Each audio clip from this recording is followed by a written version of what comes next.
How to fix Roblox not launching. Welcome back to the channel, guys, and in this video I'll tell you exactly how you can fix your Roblox not launching. So the first thing you need to do is go ahead and tap on your Windows key and search for installed apps. Go ahead and click on the installed apps. From here you want to search Roblox, and now what you want to do is you want to go ahead and uninstall Roblox. Once uninstalled, you want to open up your Google Chrome browser. From here go to roblox.com, and now just click on a game that you want to play and press on the play icon. Go ahead and click on download and install, and it's going to install Roblox for you. Once it is installed, it should be working normally, but if it is not, the second thing you can do is you want to press on your Windows key and you want to type in RUN run. From here you want to type in percentage app data percentage,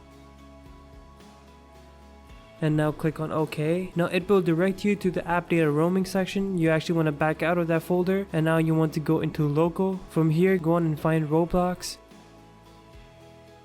Now open the folder, and now you want to click on versions and find the folder that has the latest version, and now you want to click on Roblox player launcher, and once that is done installing, you can go ahead and search for Roblox and it will hopefully open normally. But even if that doesn't work, what you can do is you can uninstall Roblox from your device and you can go into Microsoft Store, and now you can search for Roblox from there and you can install it from there, and hopefully that works for you. If this video helps you out, make sure to give it a like and subscribe to the channel. Turn on the bell notification to get notified when we upload next. Thank you so much for watching, and see you in the next video.